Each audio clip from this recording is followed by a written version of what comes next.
Hey there, YouTube. Hey, how's it going? John Reagan here, and just coming to you today for our Monday coffee chats now. As you can see, I'm up in my wife's her studio area again. I have a bike downstairs, of course, but man, it's like 30-40 miles per hour wind out there right now. It's just crazy. It's inside, right? Okay, my stepson's gonna be my son, stepson, whatever you're gonna call him, is gonna be moving in here too. But before I really get into my personal stuff, which you guys don't need to hear about, I just got a text from him, that's why. I wanted to go over, it's been interesting. It's been an interesting week. After posting that Sur-Ron video from last week and saying, that Sur-Rons aren't e-bikes, I actually expected it to be a little more like, oh, we know what you're talking about. But it took till this week before somebody finally commented saying, oh, they are e-bikes, you just put pedals and stuff on them. And okay, if they had watched the video, they would have already known that I already talked about that. And I already talked about why that still doesn't qualify Sur-Ron as an e-bike. Further, they keep getting into their commentary, and just basically as they got further in, it just proved my point. If they again would have watched the video, because it's funny, people don't watch videos and they make comments, and then you read the comment and go, well, if you'd watched the video, you'd already know that part I agree with, and this part here, and why this is this way. But they don't do that. They just see a title and they just want to go after it. Which this person appeared to do. And so each time they just basically prove my point more and more that the Sur-Ron is actually an electric motorcycle, but because it's not set up with DOT specific approved parts, you have to go through a whole different process of getting it even registered or legitimized for street use. So I just thought that was funny. And then in the end, they said, let's agree to disagree. It's like, it's not a disagreement. It's, these are the regulations. These are the laws. It's not an agree to disagree situation. It's a liability situation. And then he said something about who he was or who he worked for or something. But either way, for me as a business, I'm going to steer you with what the law tells me to steer you into, as far as what qualifies an e-bike, what qualifies an electric moped, what qualifies a electric scooter or an electric motorcycle. Those things are all very clear. They really are. And even one of our suppliers I'm back and forth with right now, because he's saying because they have a switch on their bike that limits the power down, that qualifies it as an e-bike. And the federal regulations say adding a power limiting switch does not qualify a more powerful unit to be classified as an e-bike.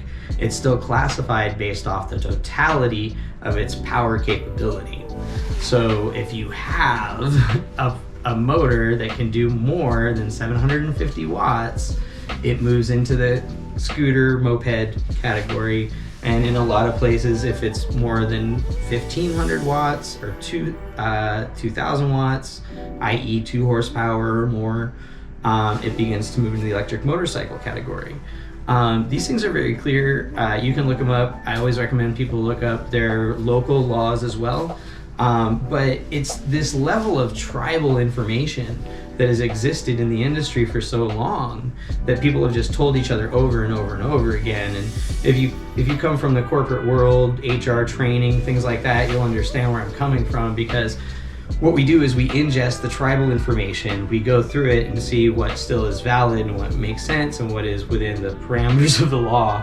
Because a lot of times it's not always in the law. Somebody said it, somebody liked it, and they kept rolling with it.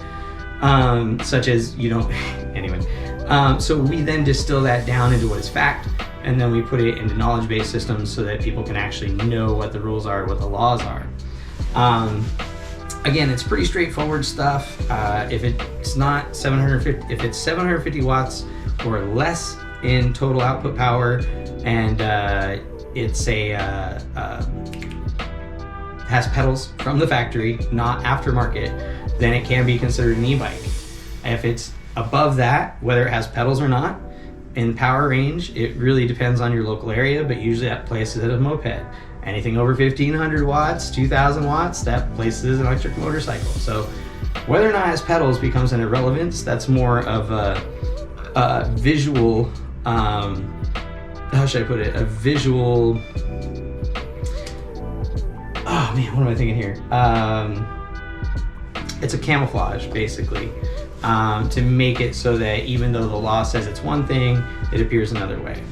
And again, these laws are clear. You can look them up, look up the federal regulations, right? I'm not blowing smoke out my ass. I've had to go through and research all this stuff myself, because this is my business. This is what I do. This is what I'm in charge of, and I need to know what's going to impact me. And I look to the future and I see that with all the complaining, with all the new bills and laws and scrutiny being put into these electric vehicles, that yeah, we're going to start seeing tightening of laws in areas. We're going to start seeing, like in New York, where they round up illegal bikes and crush them. I hope we'll just give people tickets and won't be crushing their bikes, and we'll have them legitimize them and go through the proper steps or keep them off road.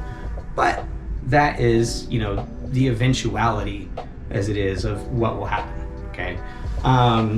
And so yeah, it's just something to think about when you're out there, when you're looking at what you're going to get, right? Why you're buying it. Make sure you're buying it for those reasons. It was funny to me because one of the people I was back and forth with had said to me, the problem you're having selling your motorcycles is because you have to register and insure and have a license. And I was like, well, actually that's because they have VIN numbers and they're legit to use in that way. That's why they require those things. A lot of the stuff out there, especially in the higher power categories, it runs in that gray area. And what's happening right now in the government is we have two organizations, the CPSC and NHTSA, who operate two different areas. One does bicycles and one does motorcycles, right? Motorized vehicles. Well, because e-bikes fall under a certain bicycle class, it becomes quasi who regulates what. And it's only going to be, their discussions are happening, it's going on, it's only going to be a matter of time. I think they're saying like a few months before they can finally figure out how to agree on it. Love government. Who will take what? And it's pretty clear already by the federal regulations. It's just a matter of the organization, which is actually NHTSA, which should be taking care of it, stands up and takes care of it, because it's a motorized vehicle at a certain point, right? It moves out of e-bike class and moves into these other motor vehicle classes. So I think it's an interesting subject. I definitely think that if we want those things to change, we need to lobby for change ourselves. We need to petition our governments to change those laws to be what we want them to be, right? Just because your buddy tells you you don't need a license, insurance, and registration to ride the bike doesn't make it true. You should always look up the laws around those things. So, and speaking of looking things up, that's a good segue into this next part I'm talking about, which is I got a notice the other day about our VMX-08 being in a new article on NotebookCheck. And so as I went through this article and was reading it, I realized there were some glaring issues there that, just the data was incorrect. And I brought this up to our representatives over in Valley Motors about it. And they wrote me back this morning and said, hey, thank you for, addressing the false, they called it fake news, the fake information, but I think what they meant was the false information. Because yeah, they made some statements here that just, were like, wow, I could not believe that. Let's see. Oh, they might have changed it already. Oh no, this is the Euro one. I had to look it up specifically for the US. That's right. Hold on. Here we go in here. We go to English. I actually had to go look it up.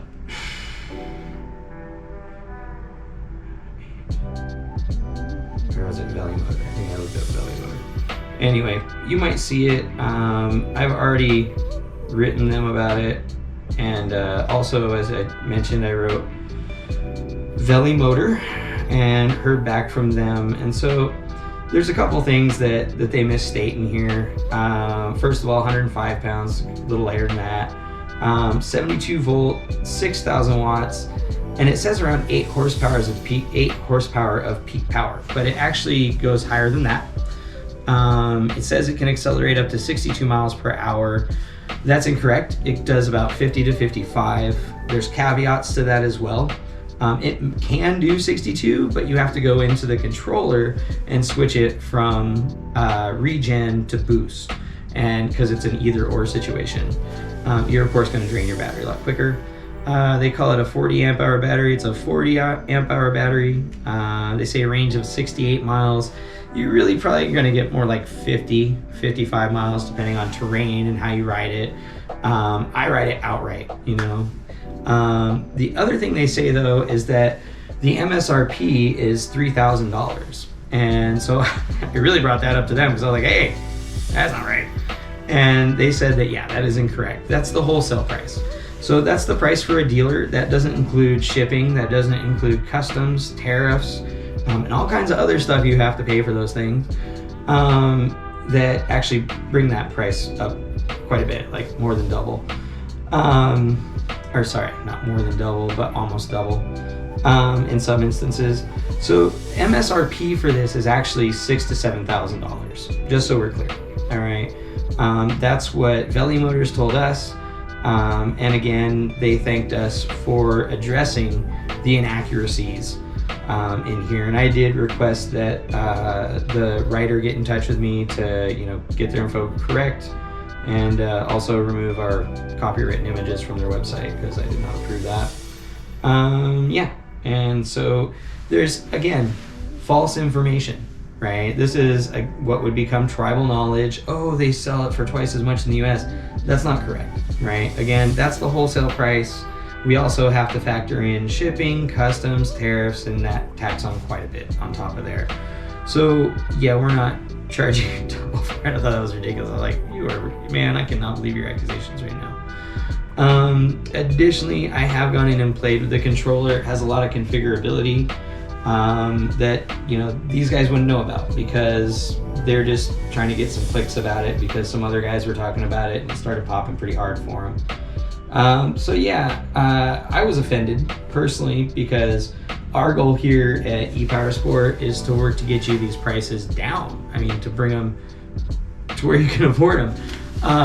But yeah, it's not what the accusations that came out of here from that article. I found, you know, not just baseless, but without research and without understanding, and really just a high gloss over of a technical page on a website. Right? If you guys want to know how they actually work, give me a call. If you want to know how they ride, how, you know, all that is, give me a call. We sell Veli Motors. All right. We're getting them shipped out now. And yeah, so I was a little upset this weekend with reading that stuff and going over it, and then having to address it the way I did because nobody got in touch with me from NotebookCheck about it at all. Even after I wrote them about it, nobody responded back, no emails. They just took away the link to our site, took away the stuff on our images from our website. And, you know, I appreciate that. But again, this is the problem that we have with the industry in a big way, right? Is when you don't get accurate information, what do you believe? And so it all starts with companies telling you a bike is going to get 40 to 60 miles on a charge. And realistically on throttle, you're going to see 25, 30, right? We've all come to understand that. But when companies or businesses start telling you that, basically start incorrectly advising you about the law, right? And putting you in themselves in a point of liability, you know, from where I come from, the corporate world of stuff, that's ill-advised. You try to reduce all your liabilities and risks as much as possible, and you know that helps you to keep a stable company. So that's why we operate this stuff in this way. That's why we're when you ask me about something, I will tell you the legalities of riding it on the road and what you need to do. So yeah, just keep that in mind. Look up your local laws, know what the difference is between an e-bike, between a moped, a scooter. Like I said, some places, one place I looked it up, Illinois, they have no laws around electric scooters. That's like wild, wild west out there for them. So lucky you. But when it comes to actually hey, what's up, Harley? When it comes to the electric motorcycles, know what your power bands are. Know if your state, keep in mind your state laws probably don't supersede the federal regulations, right, which are designed to keep you safe, around what qualifies as a motorcycle, a scooter, moped, so on and so forth. That's actually something a lot of them pretty much align and agree with. So keep that in mind. There's, just like I said, there's a lot of misinformation out there about stuff. People don't fully research it, and they go and write articles, and then you have to go and correct everybody. Yay me! Anyway, hope you guys have fun. Ride safe. Like I said, look up your local laws, know what your bike is, know what your requirements are so you don't get in trouble, right? Just because somebody sold it to you and told you you don't need a license and insurance for it doesn't make it true.